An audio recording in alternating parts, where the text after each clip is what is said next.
to the History Slam podcast from Activehistory.ca. Here's your host, Sean Graham.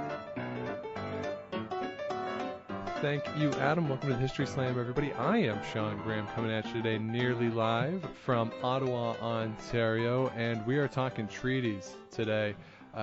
Sort of interesting for me, we're actually recording this the day before we're releasing it, and there's a story this morning on the CBC, at least locally, I don't know if it got national coverage, of the Prime Minister making a commitment to apologize to the Métis community out there in Winnipeg for their treatment of veterans after the Second World War. And it seems over the past few years that more and more these issues are getting attention at the federal level, and we just go back in the history of Indigenous peoples in this country and the way they've been treated by federal governments is of course not the best. And another really valuable work that has just come out from our friends at the University of Regina Press really gets into how deep this really is and how First Nations people have been really taken advantage of by the federal government. And we are very happy to be talking with Sheldon Krasowski here from Athabasca University about his new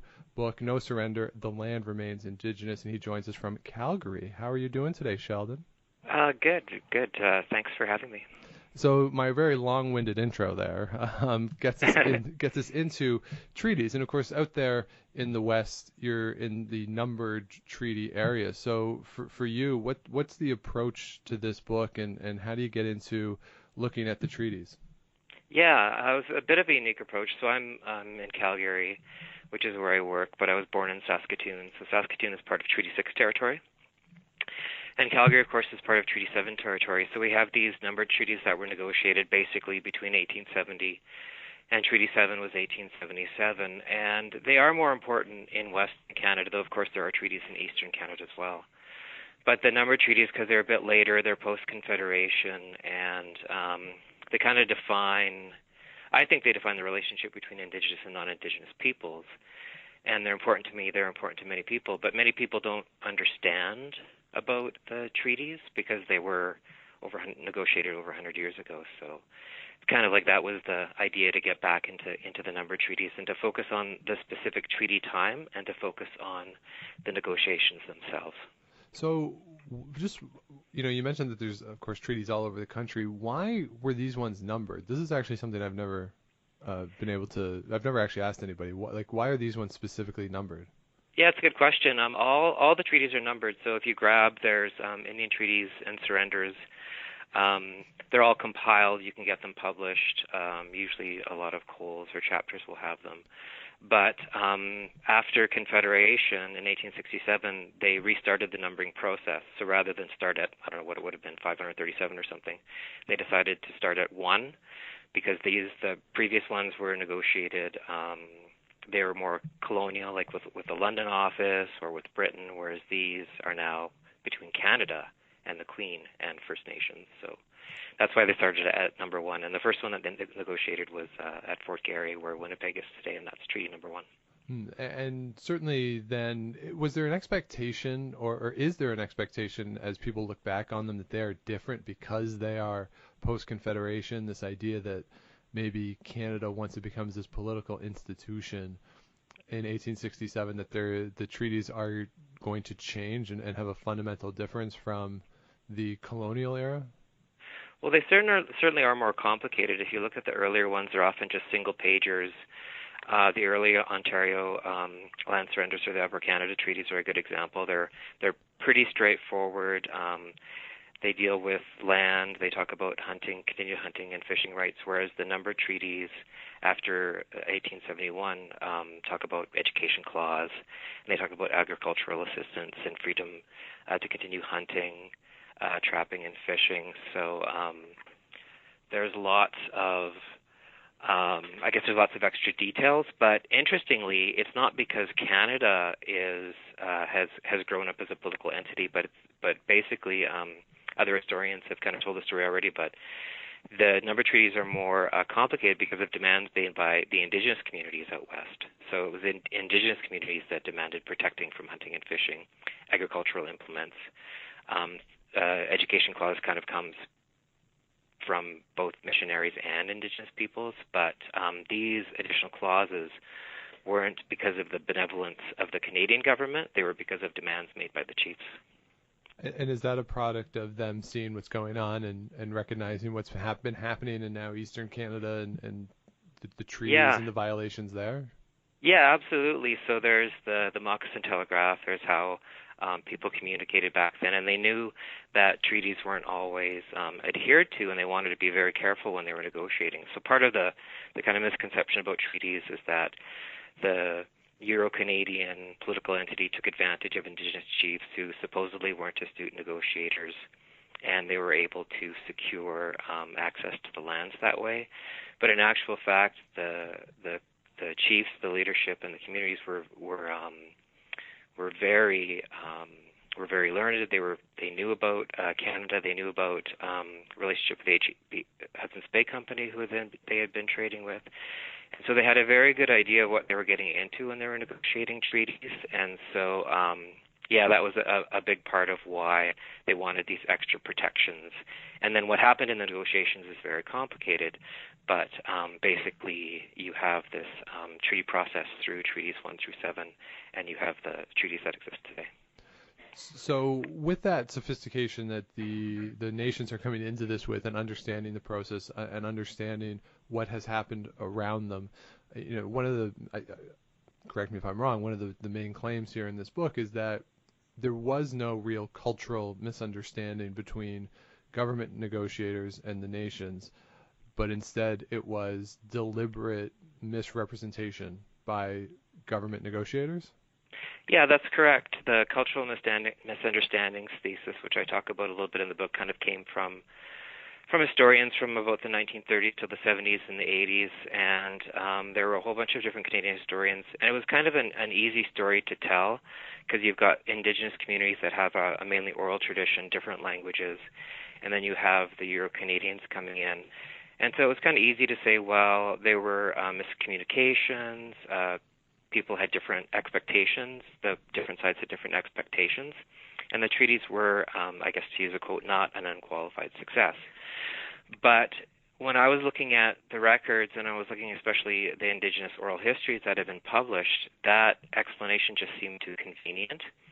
And so I was critical of that when I started looking at the records, and then when I really looked deeply, did a close reading of the archival documents, it wasn't the fact that there was mutual misunderstandings. It was that Canada intentionally and the treaty commissioners intentionally misled the Indigenous leadership over the surrender clause. And I wasn't the first one to propose this. Other historians had proposed. They noticed the absence of a discussion of the surrender clause, especially at Treaty 6. And so all I did is I took that idea in Treaty 6 and I kind of expanded it to Treaties 1 through 7, and I realized, it's not just Treaty 6, it actually started at Treaty 1. During the Treaty 1 negotiations, Canada, and even Treaty Commissioner Alexander Morris says this in the book that he published on the treaties. He says that it was so complicated to discuss lands, they resolved to discuss the benefits of the negotiations and then not discuss land until after the treaty was agreed upon. Which really doesn't make any sense, right? Like, I mean, it's all about the land.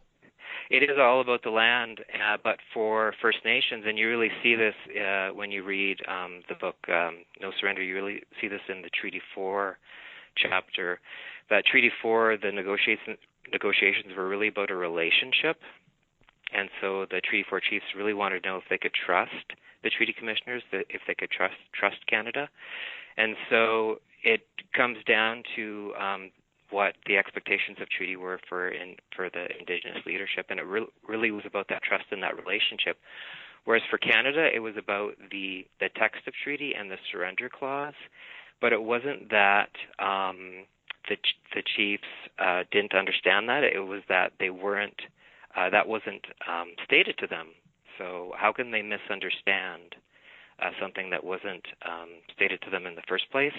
And so part of the subterfuge by Canada was to take advantage of Indigenous peoples and Indigenous communities looking for a relationship through treaties and kind of use that knowledge, which of course is not a misunderstanding. Canada knew that the chiefs were looking at that, to use that strategy to focus on only the benefits of the treaty, ignore the surrender clause in order to get an agreement. One of the things that's sort of mind-boggling to me, though, is in the process of doing that, and if government negotiators and the federal government is this cognizant of the strategy on the other side, at the same time, there's stuff coming out of Ottawa talking about, having to protect these people and how they're very simplistic and don't understand certain things. But if they're going to all this trouble to trick them, basically, it's really an implicit acknowledgement of the opposite. And it seems to me like the messaging is just so, it almost makes the whole thing even worse, like the messaging of it, that it's so just deliberately dishonest. Yeah, and I think I would agree with you. I think I think this really came out in Treaty 1, like I mentioned. They had such complicated discussions over land, and it was really emphasized during the Treaty 3 negotiations in 1873. Historians hadn't really talked about how the Treaty 3 negotiations of 1873, they actually started in 1869. So in 1869 was the first discussions between the Treaty Commissioners and the Anishinaabeg leadership in Treaty 3 territory, which is Northern Ontario. And in 1869, they were only able to secure a right-of-way for the military, and they tried again in 1870 to negotiate a more comprehensive treaty and failed. 1871 and 1872, they also failed. So they realized kind of through this process that the Indigenous leadership were not to be taken advantage of, and it would be very difficult to secure a treaty that included, not from the perspective of the chiefs, not a land surrender, but a treaty that enabled settlement of Euro-Canadians is how Canada presented it. And how much of that too is related to the railroad and needing a railroad line? A lot of it. Part of the complicated nature of the number treaties is that people say, historians say, and people who study the treaties, they say that the Indigenous leadership requested treaties, they asked for them, and then Canada, out of its benevolence, agreed to negotiate them. But for Treaty 3, because of the area north of Lake Superior, where the traditional territory of the Anishinaabe peoples, it was very important to build the railway, Sir John A. Macdonald's promise. And so it was Canada's treaty commissioners who went to the Anishinaabe leadership to try to negotiate a treaty. The Anishinaabe peoples never requested a treaty from Canada.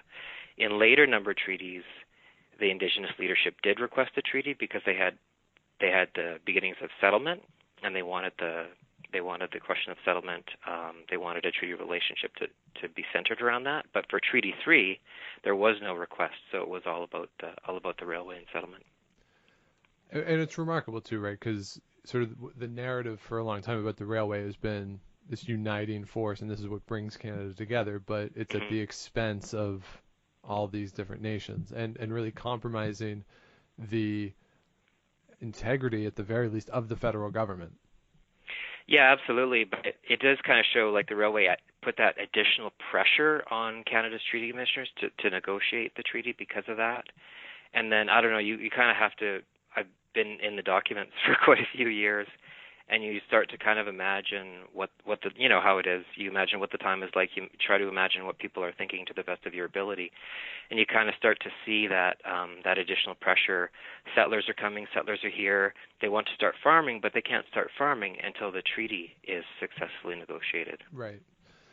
So, it's remarkable, too. Like, you go out to the prairies, and I had the pleasure, and I mean that legitimately, of living in Regina for 2 years. And you just go and you drive around, or even when you fly, just sort of the way it's all parceled out, and you can visually see it. But of course, that had to happen over time, and these Absolutely. treaties were necessary in order to allow that to happen. And sort of everything we conceive of the prairies in 2019 is based off of this.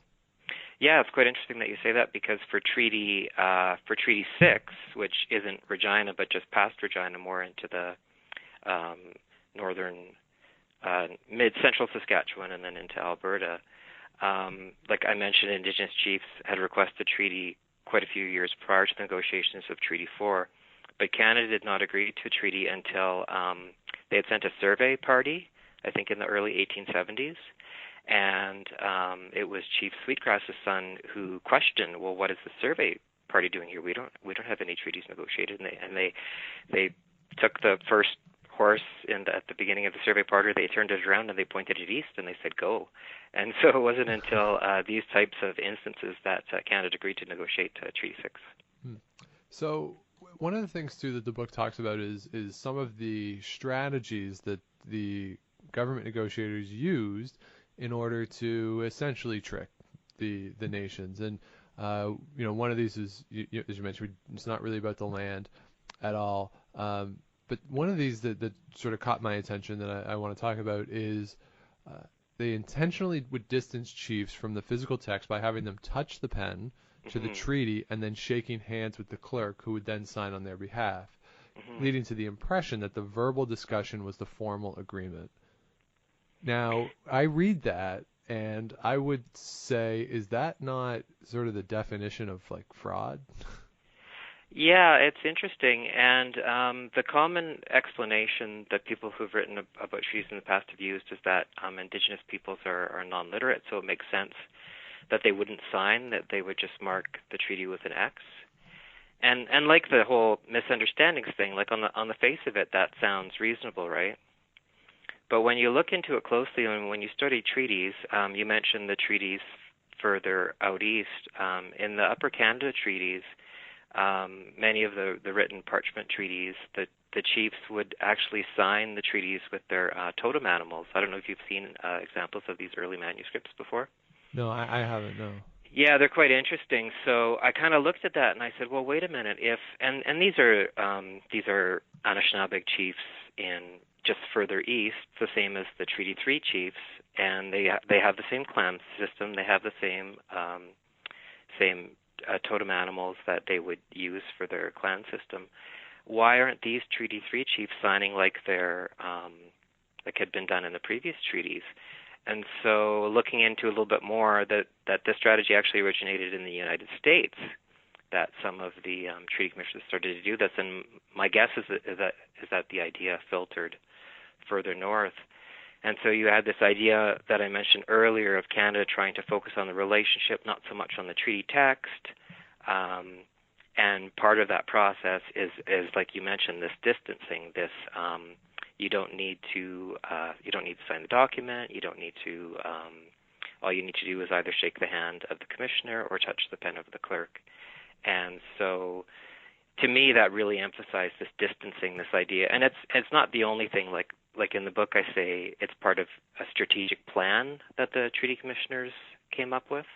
And so, part of the plan was this distancing from the treaty text, and another part is the part we mentioned earlier, was that they were resolved to only discuss land after the treaties had been concluded. So they would conclude the verbal negotiations, they would shake hands, usually they would take a day break, they would read the text, pay annuities, and then it wasn't until the following day that they would then talk about reserve allotments. So all that was kind of pushed to the end. But yeah, the touching the pen is interesting. Chief Crowfoot even said later, he's a Treaty 7 chief, and he said this was later after 1877, when the promises weren't really forthcoming from Canada as he believed, he said, well, the joke's on them. I never signed the document. I only touched the pen. So, and it was Constantine Scullin, the missionary in the area. He said, well, you took the money and that's good enough for them. They will consider the treaty valid. But yeah, that is part of Canada's subterfuge. Yeah. So, you mentioned Alexander Morris and treaty commissioners. What is their intention when they go in? Like when they're negotiating with nations, do they have any intention of meeting the commitments that they're making? Yeah, it's really difficult. Alexander Morris is an interesting case. He kind of both garners my respect, but then I feel like he's the most awful person ever, because he wasn't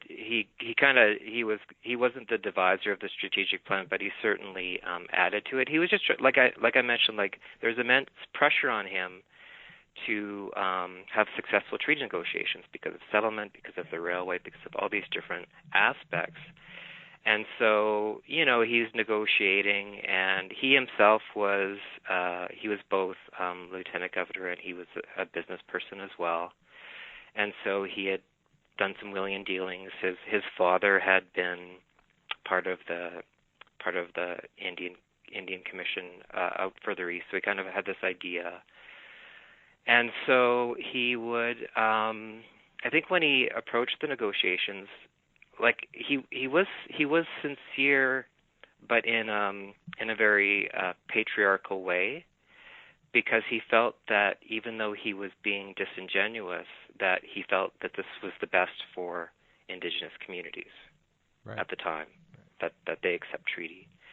So, and in a way that's the most loathsome part of it, is because of this patriarchal attitude that we are very much critical of today. And so even though he might have started from perhaps a higher spot of negotiations, of people, when they talk about Alexander Morse, they talk about the honor of the crown, which is very complicated. So he might have started from that, but then he negotiated Treaty 3, 4, 5, and 6. And so he has a huge hand in this. And he isn't necessarily worse than any of the treaty commissioners, but I think of a treaty commissioner like Simon James Dawson, who was part of the original negotiations at Treaty 3, and he was someone who certainly upheld the honor of the crown, but he was also a surveyor, and he had a lot more experience in Indigenous communities.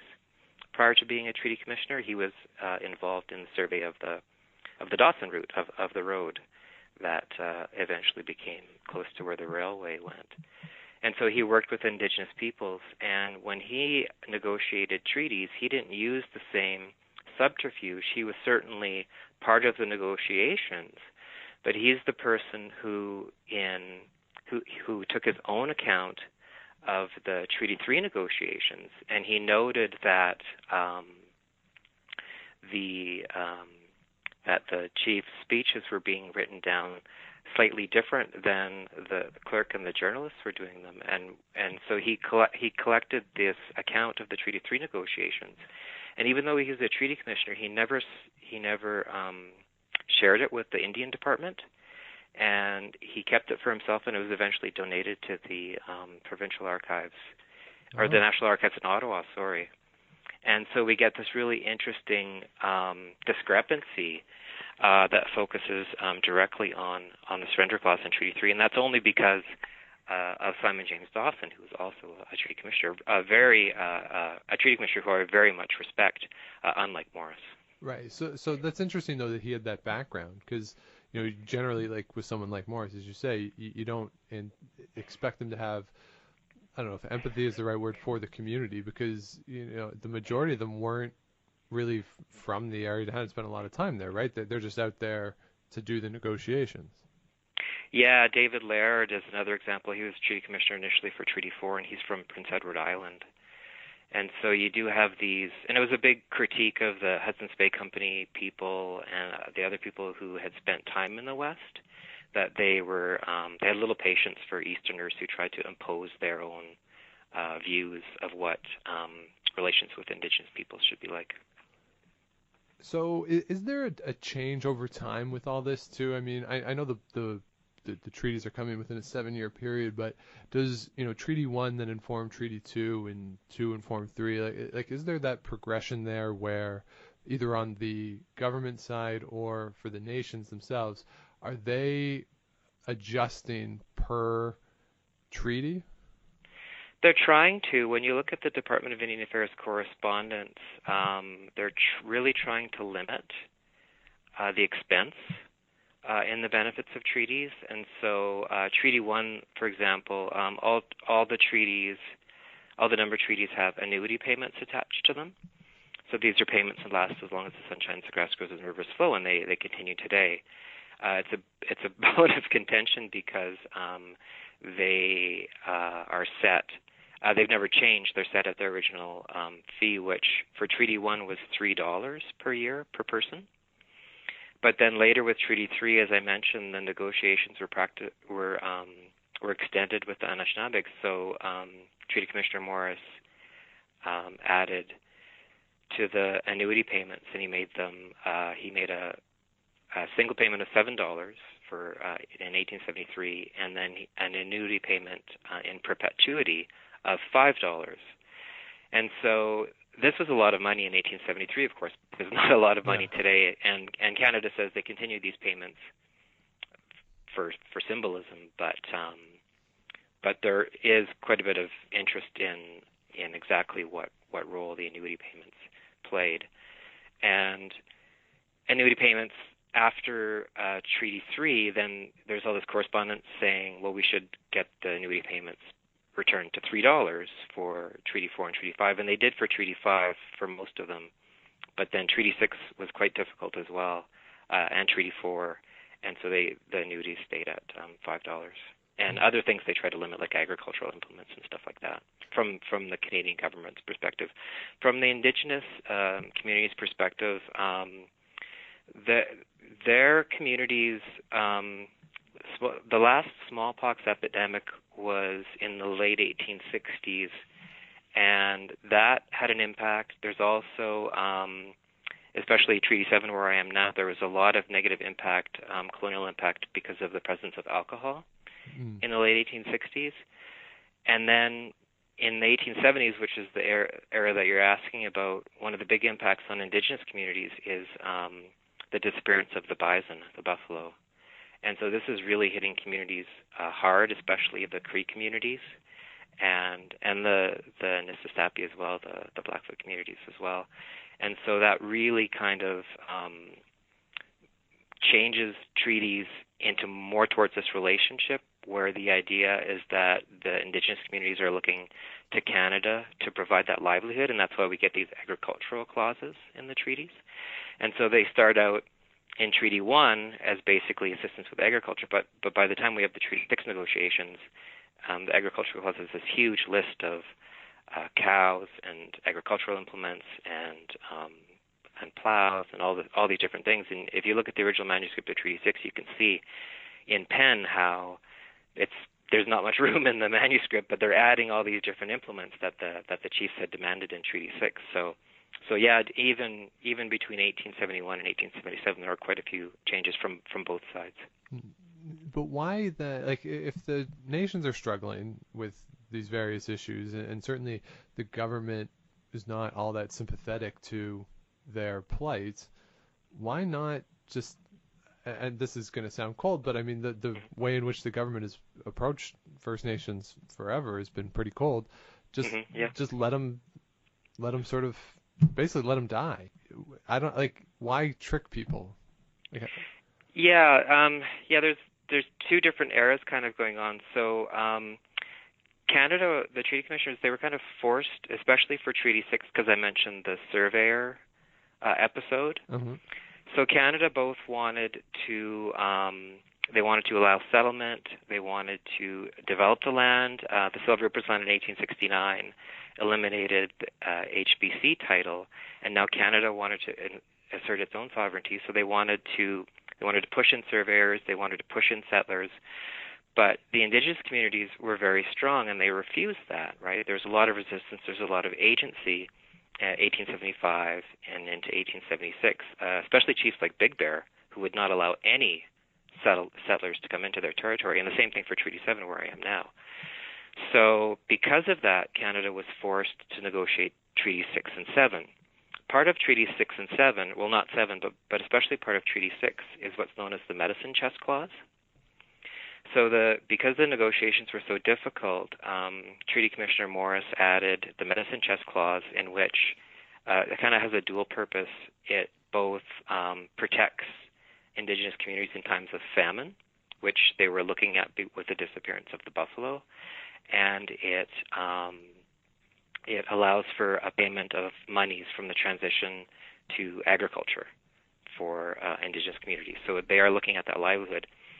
And as far as letting them die, Canada did have a treaty obligation, and it's kind of interesting because Treaty Commissioner Morris, when he added the Medicine Chest Clause, he was censured by basically the PMO office of the day. And he was quite angry that this censure was on his file, and his response was that any modern compassionate government provides assistance in times of famine. Right. Why does it matter if I write it into the treaty? But of course, I only focus on kind of the area of the treaty negotiations. But what happens after 1877, of course, is that Indigenous communities are made to starve. And the best example of this is James Dashak's Clearing the Plains, where he talks about how Canada kind of like had a strategic plan to limit expenses and also not support Indigenous communities that were starving, even though there is this treaty obligation. Right. So it almost boils down to greed and impatience. Yeah, self-interest, like I think you're Yeah. going to say. Yeah, absolutely. Yeah. Yeah, 100%. So, and obviously I'm not advocating for that strategy. It's this sort of this conflict that seems to be coming out of Ottawa throughout this whole time with the approach to Indigenous peoples. There's not, I mean, it's negative in the approach, but it's sort of different arms of negativity and coercion, and it's sort of like the left hand is sort of punching while the right hand is like stealing. Like it seems like, you know what I mean? Yeah, to be clear, part of the inconsistency is because not everyone. You always have your Alexander Morrises, and you always have your Simon James Dawsons. Right. And so in the period of starvation with the decimation of the bison, you do have stories of Indian agents and other people who really go out of their way to help Indigenous communities through this transition. And then you get people who are just, they're not good people. They're not helping. In fact, they're harming Indigenous communities. And like I say, that's not my area. Like the post-treaty area is not the area that I study. I just study the negotiations. But you do have examples of that, and so it is inconsistent in the treatment. Yeah, and certainly too in the application. I know there's basically a whole industry here in Ottawa of people who research the implementation of these treaties and whether or not the obligations were met, and certainly there's the legal ramifications of that too. Yeah, and that's part of why a lot of the early histories about the number treaties or all treaties in Canada, a lot of them they always have it's kind of like surrender bias. They're talking about the surrender of lands, even though, like I mentioned, it was never mentioned in the negotiations. It's only in the text of treaty. So you kind of get these historians, Department of Indian Affairs, I think it was Indian and Northern Affairs Canada at the time, had a bunch of publications about the treaties made, and they have all this, I call it, bias toward the surrender of lands. And so it's really kind of impacted the way Canadians think of and view, like we have this surrender bias. But for the Indigenous communities, like after the negotiated treaties, like you can imagine that all of a sudden you have, I guess it's not all of a sudden, there's kind of this transition to settlement. But at some point, Canada's saying, well, you surrendered your rights. You surrendered your rights, titles, and privileges through treaties. And how would you, if you were an Indigenous person, how would you feel about that when you're just dumbfounded? You're like, we entered into a relationship with you. This is supposed to be an annual building relationship in which we would look after the land. There would be the stewardship component, and we would be together as brothers or as cousins. Harold Johnson talks about Cree and settler societies as cousins. So yeah, it becomes very difficult, and you have the Red River Resistance. You have all these different things that really negatively impact Indigenous communities. Again, this is the post-treaty period, but it is an interesting period. Yeah, and too, it speaks to certainly contemporary issues in this era of reconciliation, and you see sometimes people wonder, well, why are so many nations skeptical of the federal government and skeptical of certain claims towards reconciliation? Well, I mean, this book is an example of why. Yeah. Right? They have no reason to be trustful. No, the skepticism should be the first stance, especially based on what I've seen from treaties. But I come like I come from a background in history like you, but also a background in Indigenous studies. And Indigenous studies, we learn about like the past system, we learn about the Indian Act, we learn about starvation, about all these different policies that the Department of Indian Affairs has. But not everybody knows about that. And so in terms of reconciliation and the impact of colonialism, like we talk about reconciliation now, and it's a learning process. Like people learn about these things, but in terms of about Indigenous communities, it's very difficult. The impact of colonialism cannot be understated. Yeah, for sure. So how then can we use this and use this knowledge that you have in this book? How do we use this, say, for not in a macro level for the government, but on an individual basis?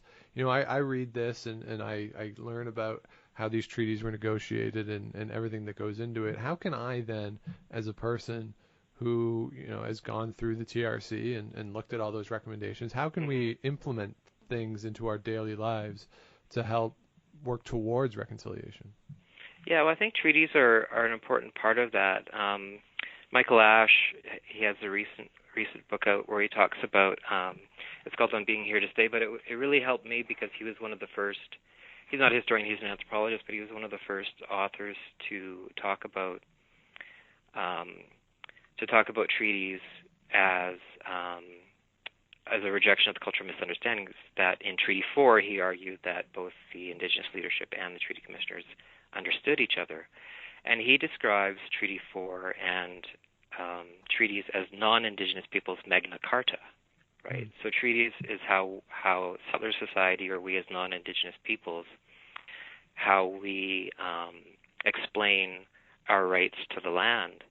And so right away you think, okay, well, first of all, it's important to understand the treaties. They are complicated, yes. but you get into it, and the Truth and Reconciliation Commission talked about treaties as well.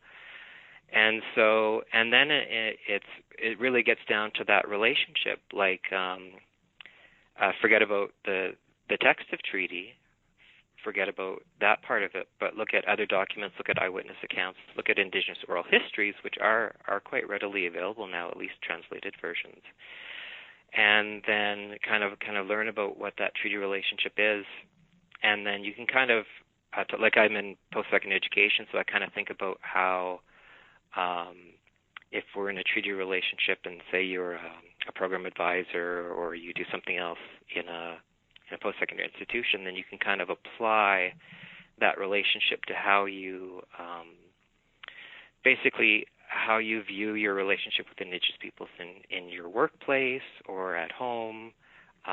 When I did my master's degree in Indigenous Studies at Trent University, my master's thesis supervisor's name's David Newhouse, and he had this ingenious assignment for all first-year students. It was called the Homelands Assignment, and he would have everyone, Indigenous or non-Indigenous, write an essay about their homeland and about the Indigenous peoples in their homeland. It didn't matter if they were born in downtown Toronto or out here in Treaty 7 territory. The idea was that the Indigenous peoples are everywhere in Canada, and I think treaties are kind of the same way. It kind of lets non-Indigenous peoples or the settler society, it makes us think about, okay, well, treaties are between nations. These treaties were negotiated with Indigenous peoples. What do they encompass? How can we view reconciliation through that lens? Yeah, I think that's, I've heard of that assignment before, and it's just such a great idea and a great step towards things. And of course, the book central to that, and again, it is No Surrender, The Land Remains Indigenous. So Sheldon, by Sheldon Krasowski, who's joined us today. I hope I'm saying your name right, by the way. Yeah, no, that's perfect. Oh, perfect. Yeah, okay, great. So who's joined us today all the way from Calgary. Sheldon, thanks so much for the time. Thanks for having me. If you have any questions or comments for the show, you can find us at historyslam@gmail.com. I am at Dr. Shawnee Fever on Twitter. If you have not yet, please do subscribe to the show on Google Play, on Apple Podcasts, wherever you get your show. Give us the likes, ratings, all that fun stuff to keep the show going. And we'll be back in a couple weeks with a new episode. But until then, if you're out and you see Enrico Palazzo, please say hi for me.